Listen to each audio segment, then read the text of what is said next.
right, so for those of you who don't know me, my name is Robin Briscoe, and I am doing a presentation called Herd Your Horses. The principle behind it is talking to you all about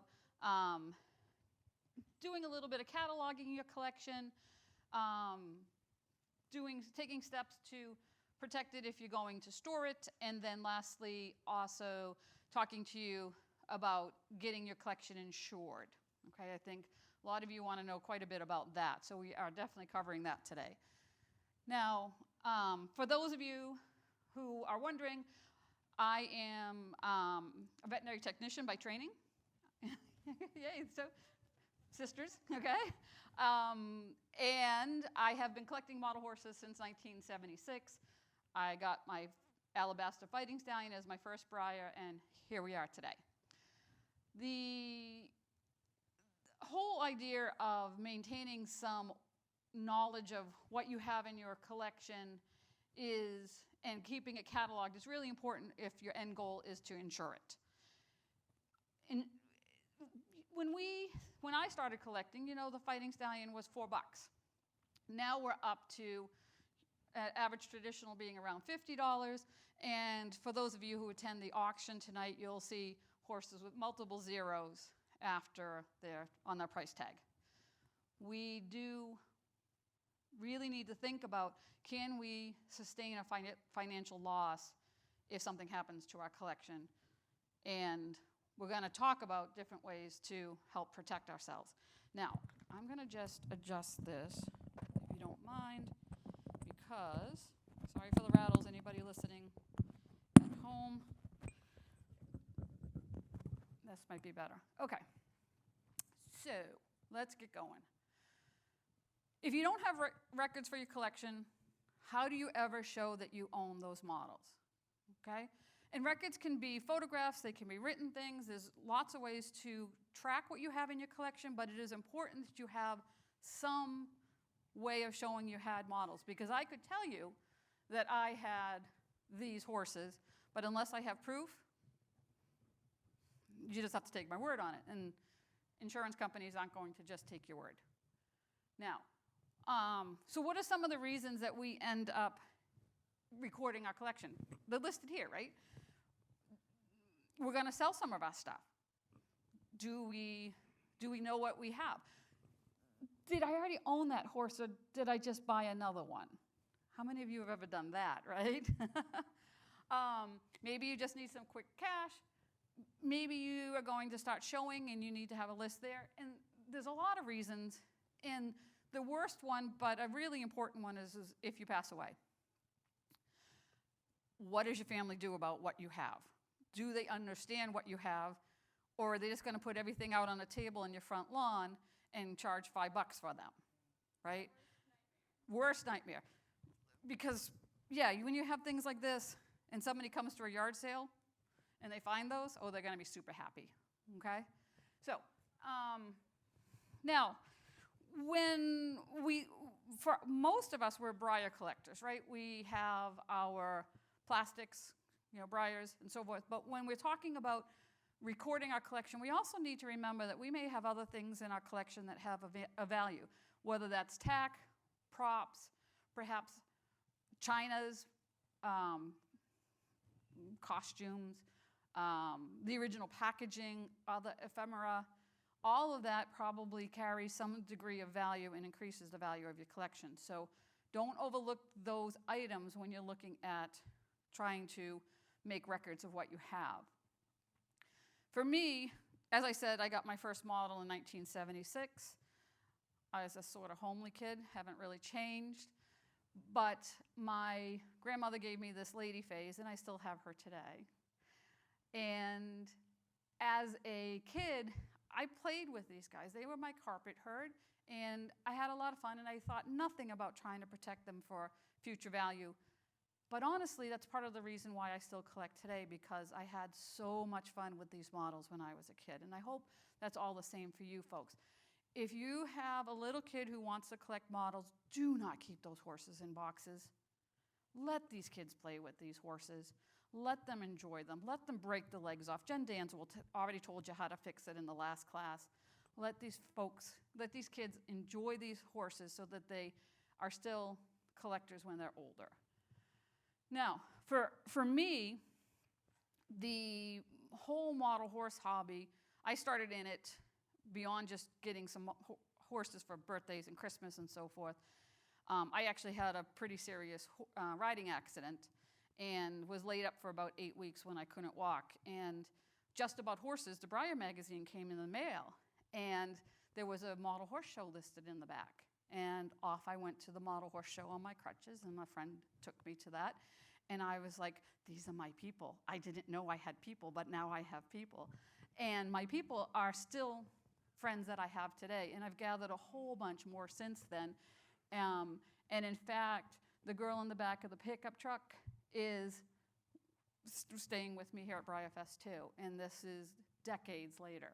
So, and I didn't know her from the hole in the wall until we took our first trip to Kentucky. So the model horse hobby really brings a lot of people together in a very positive way, and we've built a lot of memories. However, over time with these memories, I know that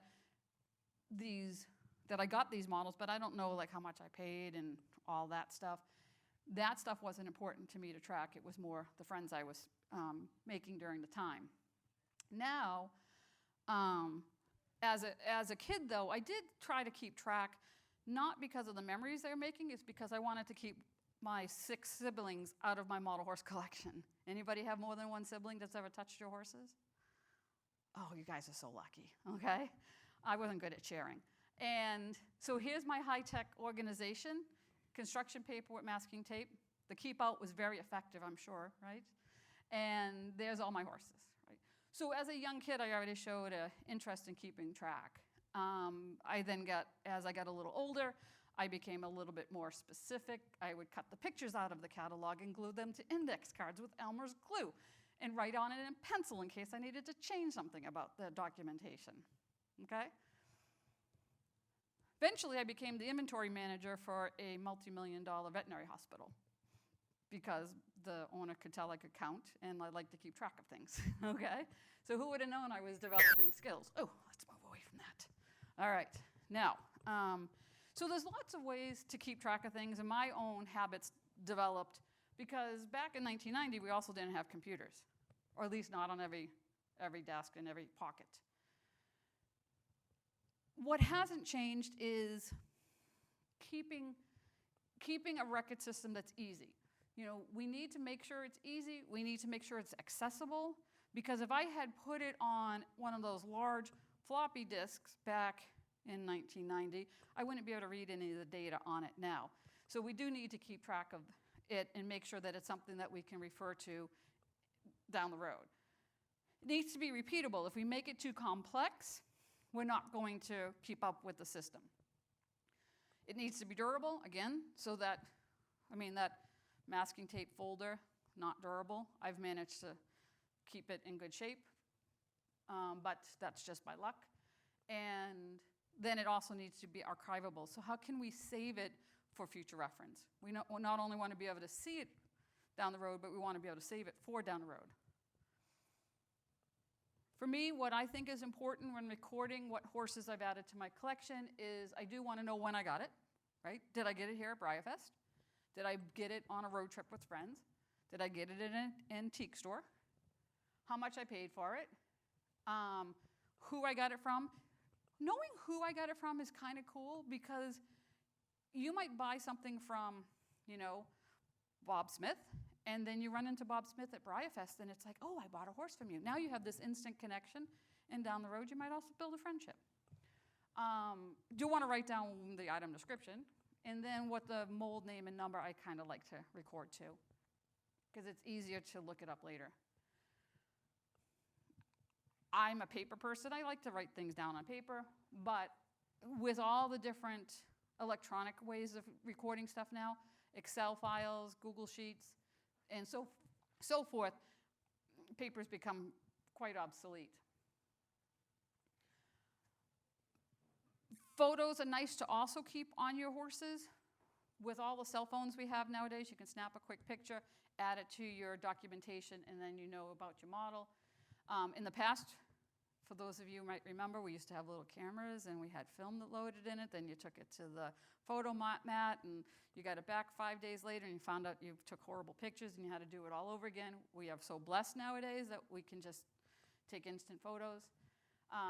But the things have changed, and I don't know what it's going to be like in the next 20 years. But there's lots of ways we did in the past and lots of good ways to do it now and likely down the future.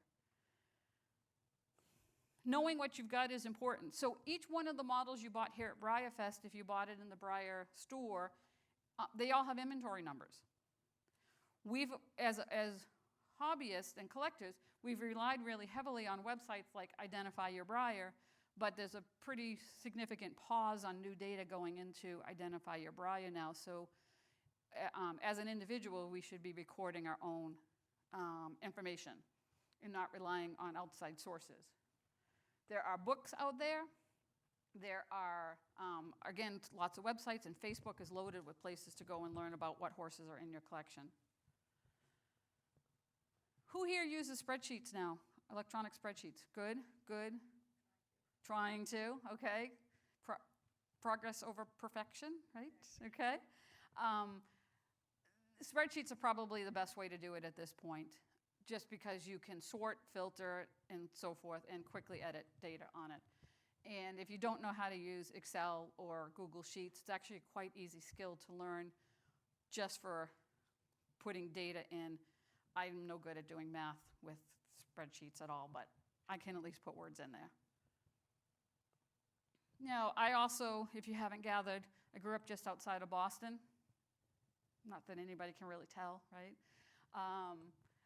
And from the model horse showing world, we're in Region 10, and we have a brilliant person in our region who is super good with creating data-based websites, and he created the Region 10 tag manager, and in there we can put all of our model horses into this database along with the description and reference it at any time. One of the beauties of this is it is stored off-site, so if something happens to my personal computer, all that data is still accessible. It's a beautiful system. Also, if you're showing, it creates tags for you. It creates your horse show list. Oh, it's wonderful. If you're not in Region 10, if you're not that lucky, there are tons of things actually on Etsy and elsewhere that are record-keeping systems that are already pre-built. So if you just Google model horse record-keeping system, there are tons of things that come up. So somebody on Etsy had created some of these documents that you can fill out. One's for keeping track of at horse shows, there's others for just keeping track of your collection. Nice things to check out if you haven't done so already. If you really are a data hound and want to go crazy, you can write down all sorts of stuff about your models. But remember back at the beginning, I said we need to be easy and need to be repeatable. So it's nice to have all this information, but if it becomes too laborious to enter information every single time, you may fall off the bandwagon. But if you like to do it and have time, go ahead and add these extra bits and pieces out there, okay? So, how many of you bought model horses so far here at BreyerFest, either in the hotels or in the horse park? So pretty much everybody, right?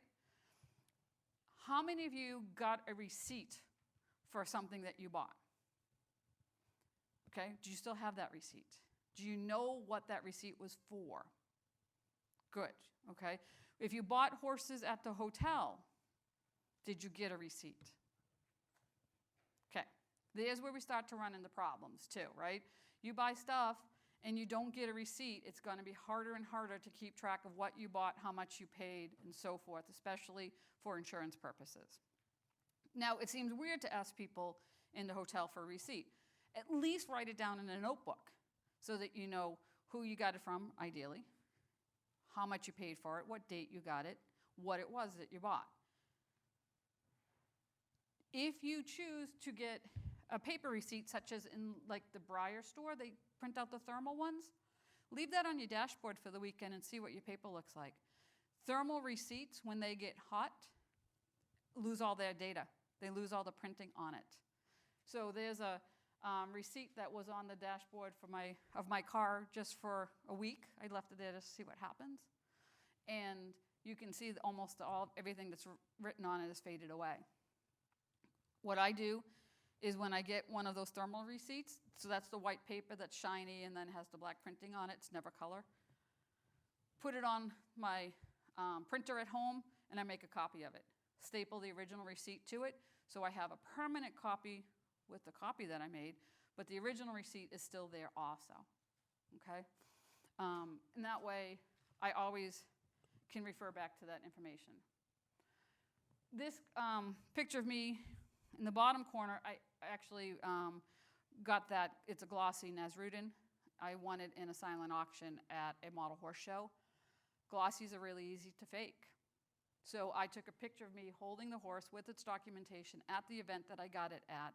I have documentation of who donated that model to the show so that I have all this paper trail to show that my model is actually authentic.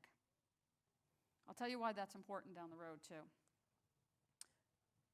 So when you have your provenance, it helps to trace the model all the way back to the factory. Here at BreyerFest, right, that's easy. They're right out there in the parking lot, right? But let's think about the surprise models. Many of them are matte, a bunch of them are glossy. If we find out that the glossy ones are more valuable,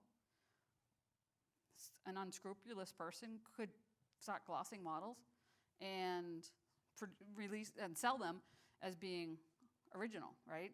But if you take a picture of some of your models here at BreyerFest, you can show that this was originally glossed, okay? That this wasn't something done aftermarket. The more you can authenticate that your model is original finish, that it hasn't broken the chain of custody from Breyer to you, the more you can demonstrate that, the more it increases the value of your collection. People are far more inclined to buy from sellers that have this documentation than unknown sellers who don't have this documentation. And that way it reduces the risk that you are purchasing a model that's a knockoff. Who knows what this model is in the picture? Go ahead, tell me. It's a raffle model. So the Wedgwood Blue Sham. Do you know what year? Yes, it was. It was 1991. That year, Breyer had BreyerFest in 4 locations in the United States. We didn't all come to Kentucky. And they did a different raffle model for each location also.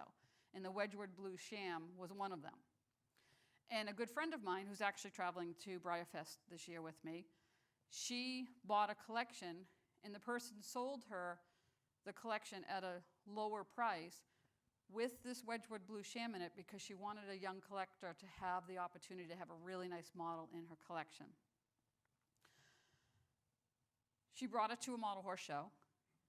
She puts her Wedgwood Blue Sham on the table. It's time to judge the class. I'm looking at her model and the other Wedgwood Blue Sham that was on the table also. And in looking between the two of them, I started to realize there was some very slight differences on them. And the second sham that was on the table, the person who owned it actually won it at BreyerFest. Now this sham didn't have a clear chain of ownership back to Breyer, right? This one is actually a knockoff. And it's a really good one, okay? But it is what we're calling now a faux OF, okay? So the more documentation you have for your collection, the more value your collection will retain. How do we document, not only on paper, but photos? When I talked to an insurance person about what I would need for insuring my collection, one of the things he said is make sure you photograph your models as individuals so that you can show that you had that. But we all see what happens sometimes is people will grab pictures off of eBay listings, or they'll grab pictures off of Identify Your Breyer, and then post models for sale using these photos they sourced elsewhere, and then you're like, do they actually have that horse? Insurance agents ask that same question. Do they actually own that horse? So take a picture of your horse and then take it as a group. the group is important, right? So here's a silver twilight. You can see silver twilight on the second shelf from the top, and he's 4 horses over from the right. So if I can show that I have these other horses, but my silver twilight's gone, I can have a much better way of showing that I actually own silver twilight. Photos, photos, photos, photos, photos, lots of photos. Many of us are now getting into photo showing again, right? This has gone full circle. When I was a kid, we used to photo show, pictures, print them out, envelope, mail them away. Now we're doing it all online. These photo show photos are perfect for documenting your collection. So if you haven't gotten into photo showing, it's a nice, if you're going to document your collection, get into photo showing too. It's a lot of fun. But you can see here when I posted her up on the photo show website, I also put her little data on there too, and I can show that my model has her halter, has her original brochure, and has the box. Okay? This is my friend Nancy Bradenberg. Nancy was amazing. She was like this tall. And she was into racehorses her whole life. Her and her family raced thoroughbreds. But as she decided that this was too risky of a sport for her, then she took up collecting. And it was a big part of her life. And gosh, she had a wonderful collection. But Nancy passed away, and unexpectedly, it was sad. And when we went in to try to figure out what to do with her collection, we were so happy to see that every single one of her models had a leg tag on it that told us what the horse was. She didn't have written documentation, she didn't have horse lists, but every single model had a leg tag. That was good enough for us to start to disperse her collection because we didn't have to look everybody up. Her family was not going to deal with any of that. They were a $5 on a table yard sale family, okay? And we're like, whoa, hold on. She's got some stuff here. And we were able to allow them to get a much larger inheritance because Nancy had done the legwork for us, and then we could just work on trying to sell the horses. So storing all this data, that's changed a lot too. Again, historically we've done a lot with paper and so forth, but now we can save stuff on spreadsheets. But think about it. If something happens to the computer you stored that data on, now you've also lost the data, right? So let's make sure that we think about where else can we save that. We have these great little flash drives, you know. You can put your whole collection's information on a single flash drive. Where are you going to put that so that it's safe? You could put that in a fireproof safe in your house. You could put it in a safe deposit box at a bank or something. You could just leave it at another friend's house. Somewhere that data is separate from where the collection is, so if something happens to the collection, you can still get your information. Or, gosh, now the cloud has proven itself to be very reliable, very stable, and you can readily access that information by storing it externally on such as Google Drive or something like that, or just email it to yourself. Send your file out to yourself, save it in your emails, and you can retrieve it that way too. Lots of options. Anybody else have any other options that you've done? Okay. I've moved a few times in my life. I'm sure everybody here pretty much has. What do I do with my horses if I have to pack up and move them? That gets asked a lot on like the Facebook groups and stuff. I'm moving, or some construction's being done in the house. How do I store my horses? For me, my preference is not to use Rubbermaid totes. I'm not really a fan of putting horses that are made out of a plastic called cellulose acetate. It's a plant-based plastic.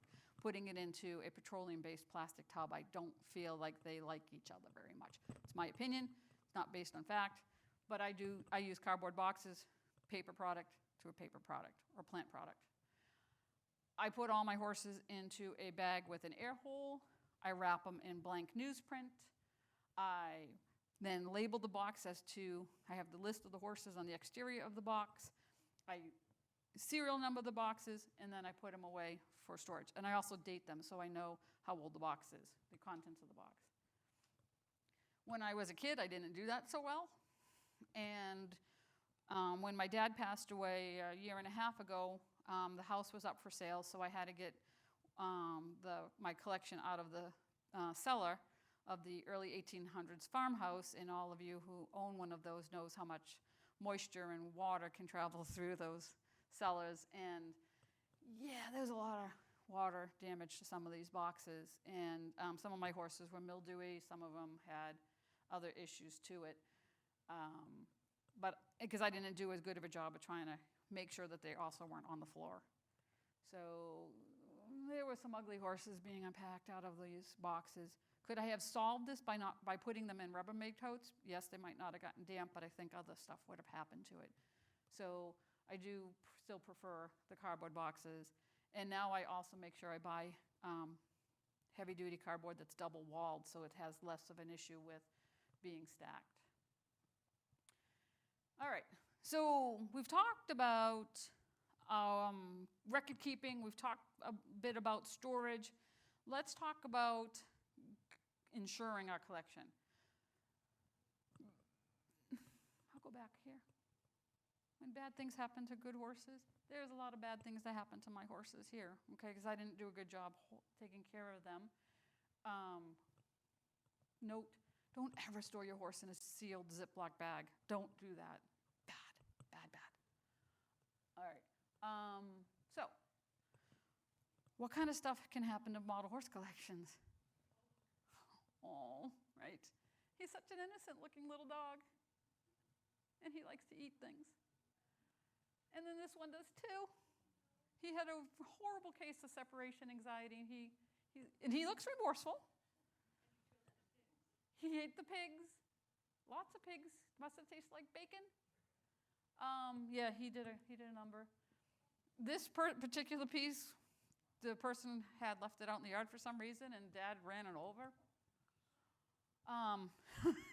This one's a wow. Yeah, the HVAC tech took a wrong step in the attic, and yep, that made a mess. This particular one, they had a equipment failure. The oil furnace had some significant malfunction, and all of her horses were covered with the diesel fuel, and that doesn't play well with the horse's finish. It's hard to tell from these pictures, but there's lots of speckles all over this horse. This person is in Florida, and a hurricane came through. Florida's very hurricane prone, and he went for a sail, and yeah, and he got chewed up pretty bad. And then this is awful. She lost her home and her china collection.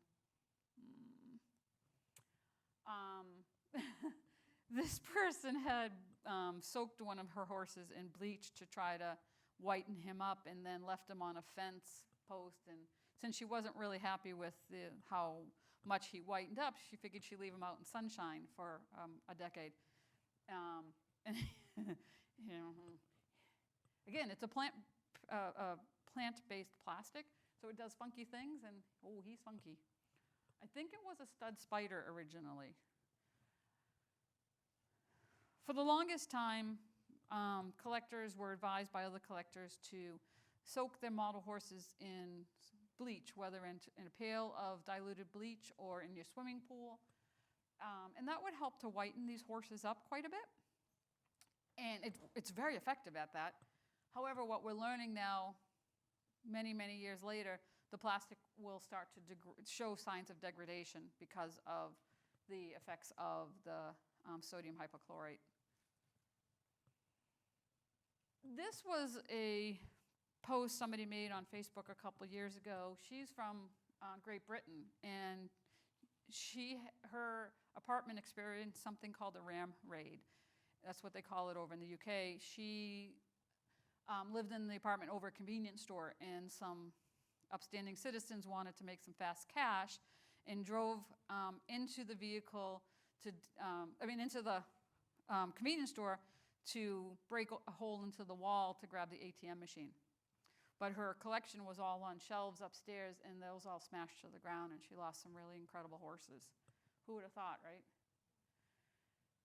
This particular house, too,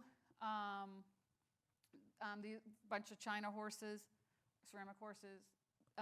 She had a relative who was on oxygen, and the person lost their balance when they walked into her horse room and fell against some of her shelves and lost a lot there. Like, all these things are like, who would have thought that that could happen, right?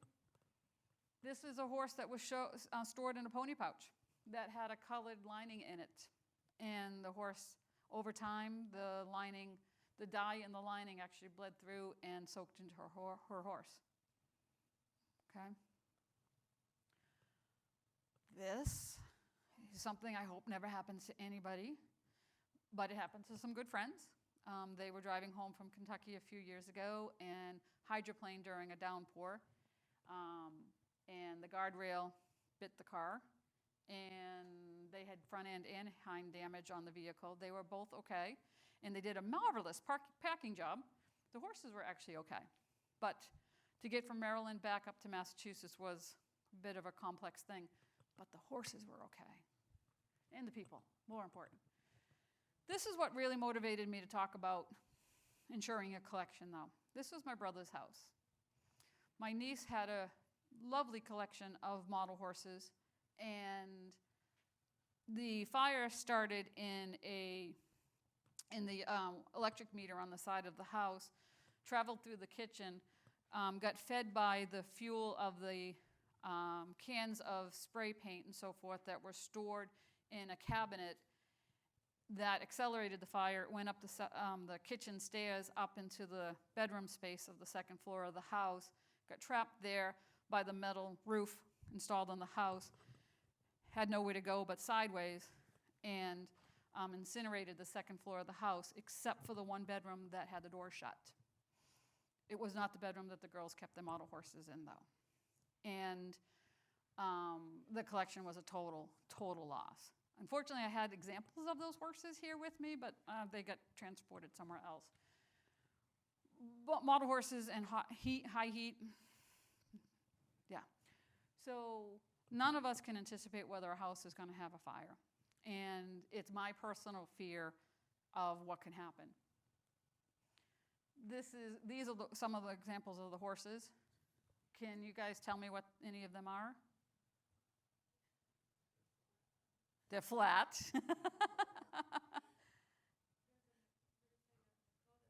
There is, so that's a pop the cork from BreyerFest.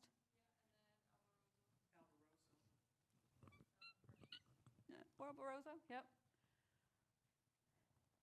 Any guesses? Nope. Two smart chickalinas fused together into one.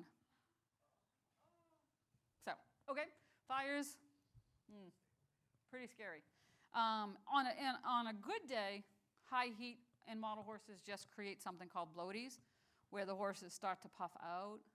I call her, hold on, sorry, back. I call her Macy, because she looks like a Macy's parade float. Her mom fell on top of her, so she just puffed up. Mom melted, but saved the baby. Okay. And he's a lamp. So somehow the lamp was either kept near a high heat source, or the lamp itself, the light bulb was too high and caused the horse to bloat. It's a cool thing that happens. So on to our friend insurance. The idea of insurance is to put you back the way you were. Right? To bring your collection back to a really nice point that where you started from, it doesn't bring you forward and give you a better collection. Okay, so an insurance policy is not a way to make money. It's a way not to lose money. It is designed to protect you for catastrophic loss, not if your horse broke an ear off. Don't call your insurance company on that. I don't advise you to do that. It's not a maintenance policy. But if you have a big loss, house fire, tornado, hurricane, something like that, car accident, that's when you may want to talk to your insurance company. I'll also mention, in the beginning I said I'm a veterinary technician. I am not an insurance agent, nor is anybody in my family. This information I share with you is all based on personal experience, but not because I have an inside track to what goes on in an insurance agent's head. So looking at your collection, what should you choose to insure? Do you insure the whole kit and caboodle, or do you insure specific pieces? When you're a collector like me who has more than 1,000 horses, insuring the entire group could be very costly. But if I decide what horses are the ones that I would be most devastated by losing, those horses are the ones that I'm going to specifically choose to insure. Okay? But that's my personal choice. You can do anything you want.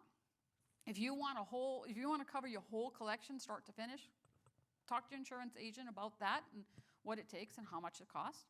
Or if you just want to focus on certain horses, talk to your insurance agent about that. What do we have available to us? We have homeowners, we have renters, we have a personal article policy, and then we have companies that specifically insure collections. Anybody here have a homeowner's policy currently? Okay. How about who of you have renter's insurance? Okay, good.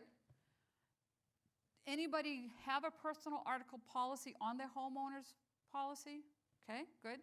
And then anybody already insure their collection through a collectibles insurance company? Okay. Insurance companies offer essentially two types of policies. One's a scheduled, one is a blanket. Scheduled means you provide the insurance company an actual list, item by item, of what you own. This is commonly done when people own valuables in the home, such as cameras or artwork or, I don't know, really expensive electronics, things like that. Like you will take out a separate policy for those specific items. But you have to provide the insurance company an exact list of what those items are. That's a scheduled policy.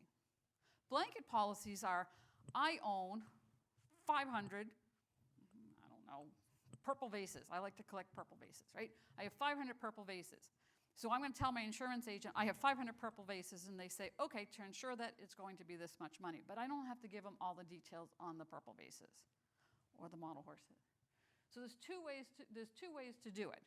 When you have a smaller collection of things, a scheduled one is easier to provide your insurance company. But when you have a large one, a blanket policy is probably much easier to obtain the policy with. But, let me see, hold on a second. I'll cover the differences a little bit more in a minute. Policies tend to cover these things: natural damage, breakage, accident, theft, show, travel, display. But there are things that they may not cover. They may not cover floods. They may not cover earthquakes. They may not, and that's something you would, if you're in an area that could be at risk for those things, you'd want to talk to your insurance agent and ensure when they write a policy for you that they cover these other events. I mentioned this already, what a blanket, what the schedule one is, but you do need to know what you own in either case. If you just take out a blanket policy and say I have 500 purple vases, when you go to put a claim in, they may ask you for the details on those 500 purple vases. You may not have that data because you didn't write it down. Now your insurance agent's like, how do I know you actually had that? You're going to want to make sure you've got that list of it. How much is it worth? How many you have? It's very easy to get a blanket policy without having all that stuff written down. But it's either do it now or don't do it now and wish you did. So always keep that in mind. And I'm just going to go back here for a second because most of your insurance agencies that offer policies such as like your homeowners or your renters, they don't generally do blanket policies, they do scheduled. There are companies that specialize in blanket policies. So your homeowners will probably ask you for a list of the additional items you want to cover in order to create an additional fee for your policy.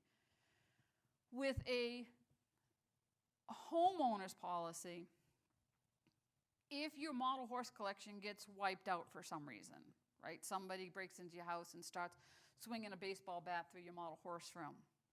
Your homeowner's policy, if you don't have these models specifically listed with your homeowner's insurance provider, they probably won't provide coverage to you because they would consider this an item that should be scheduled. If your house burns down, in general, when you have gotten a homeowner's policy for your home, they will pay you for the value of your house, and depending on how your policy was written, anywhere between 50 to 70% of the value of the home structure will be provided towards the replacing the contents. So in my brother's case, if we say his house was worth $100,000, he could get an additional $50,000 to replace the contents of the house. But thank you. But if you start thinking about it, how much are the towels? How much are the TVs? How much of the couch? How much of the clothes? How much is the food? Plates, pots and pans, rugs, all that. You're going to blow through that $50,000. There's not going to be any money left to do any of the fun stuff like your model horses. Okay? Hold on. Onwards. Okay. So documenting value, having completed auctions as showing showing how much your horse is worth, not just that it's listed for that, but how much it actually sold for. So if you paid $50 for the model here at BreyerFest, but then it sells on eBay for $300, you want to save a copy of that eBay auction for $300 because that's how much it would cost you to actually replace it. Oops, sorry, back. Appraisals. We don't do a good job in the model horse hobby about providing appraisals for collections. If somebody wants to get a side gig, that's probably the way to do it, to create appraisal service. Keep your receipts, because at least you know how much you paid. Even if it's not how much it costs to replace, you know how much you paid. You want to at least get that money back. There are some great Facebook pages where you can get some help with that information too. If you have horses who are one-of-a-kinds, test runs, really limited runs, last year Breyer did the Uffington and the Grand Cavallo and a few other pieces that were in the really cool colors. Those are horses that may be worth more. You want to make sure that you have taken extra steps to document those particular models in your collection. And you want to do it before the horses are gone, not after. You will need to have a list of the horses, or tack, or props, or whatever. You will want to have your photos of them. You will want to know how much either you paid or the current value. And you want to also have details of how the loss occurred. So just saying, I came home one day and all my horses were gone, insurance agent is going to ask, did you talk to the police about this? Did they come to your house and did they take a report? If you didn't call the police, that doesn't look really good. So if you get in a car accident, if other things happen, you're going to want to have somebody else validate that this loss occurred. For a while, resins were being cast with microchips inside them. I don't know if that's being done really anymore, but they were good for helping to track bodies, like the original casting, to identify who owned it and so forth. We do RFID chips in our pets. Microchips are our pets, right? But we don't really do it on the models, but it's a nice tool for identifying ownership. Again, your photos and so forth. Or if you have a horse that has unique markings, or maybe put a colored dot somewhere on your horse so it can be told, you can tell it apart from another horse. So, take a red marker and put a little dab up by the base of the tail underneath or something.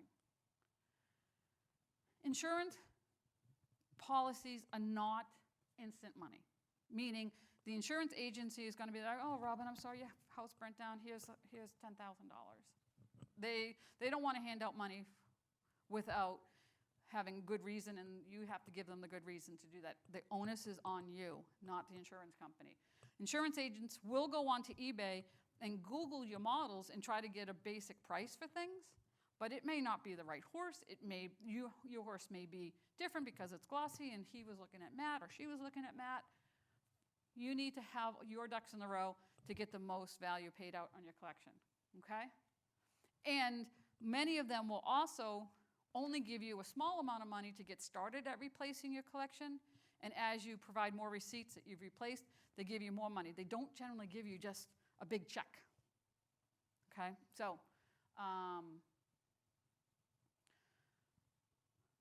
in conclusion, have your core data, have your written records of some sort, have also your photos with it, not just in writing. Make sure you can tie your horse, the actual physical horse, the photo of the horse, the paperwork, have that all together so that you know exactly what it is and others do. Thank you. And if you have really unique models, one of a kind, pay special attention to documenting them. Again, it's not instant money. You're not going to get paid out right away, but it's worth it. Okay? What questions do you all have at this point? Yes, go ahead. How recent, like how much should you be updating the eBay sold listings? Like with stuff that fluctuates in value, like you're documenting, like should we do it every 2 months, every 1 month? Like I would do it as you see something, okay? The last 2-3 years have been incredible for how much model horse collections have changed in value, right? So if you had something that you had documented it as a $100 horse and now it's selling for $600, print that that auction out now, okay? So as you see that it's gone up, that's when you're going to record it, but you don't have to check every month, you know, but you come across something and you're like, oh gosh, look at that's really changed.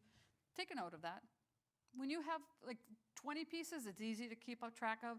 When you have 100 or a couple hundred, it's harder to keep track of. So just don't get fixated on it unless that's your personality. But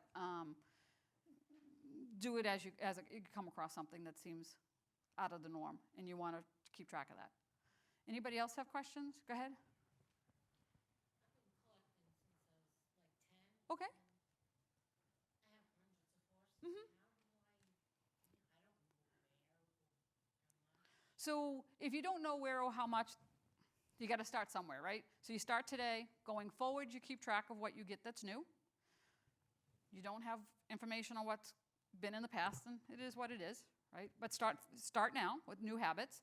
And at least if you can go and find current value, sometimes what you paid is higher than what today's value. You want to have documentation on how much you paid.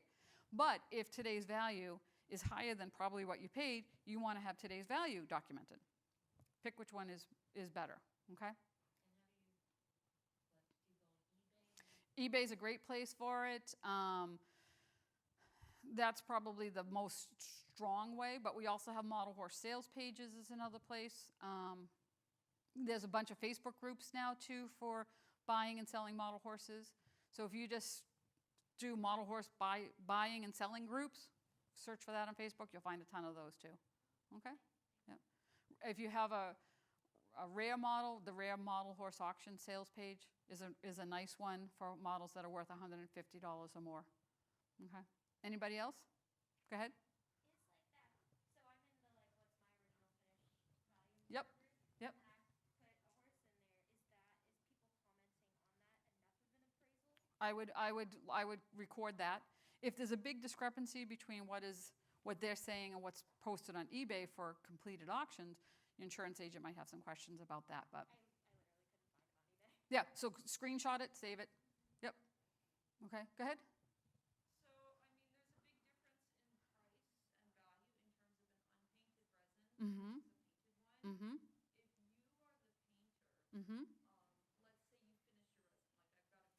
painter, Mm-hmm. let's say you finish your resin, like I've got a Victrix coming. Mm-hmm. Would I put what I paid to the caster there, or like how would you even begin to estimate the value of something that you painted that never left your possession?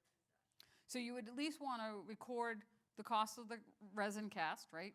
What the body cost you, and then what you paid for the paint job. That's the minimum value of that horse. Market value will go up over time, so that's where you may want to talk to a friend who's knowledgeable and say, can you write an appraisal of this horse, that what this horse is valued at today? Or go on, I don't know if there's a resin, what my resin is worth Facebook page. There is one for Breyers and stuff, but perhaps that's something that would be worth creating so that people can share their impression of value so that you can create that information for your collection also.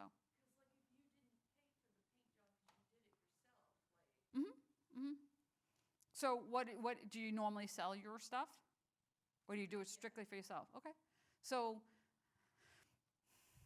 your time, your tools, your paint, your materials all have a value, so you would just have to create an idea in your head of what that value is.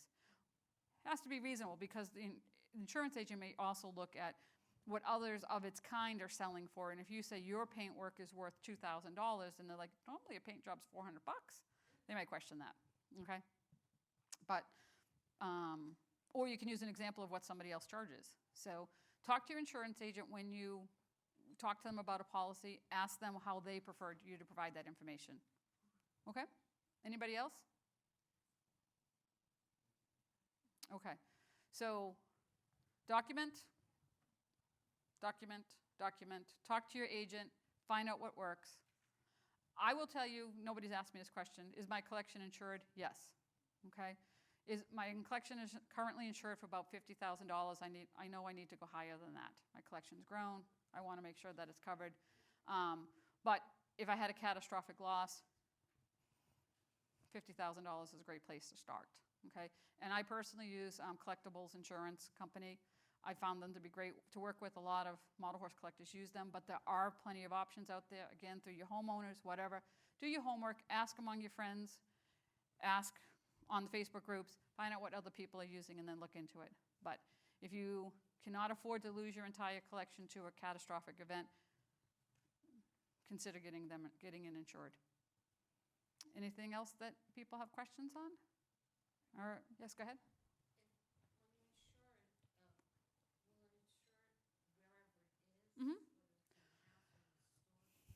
Yes, as long as you have some degree of being attending to it.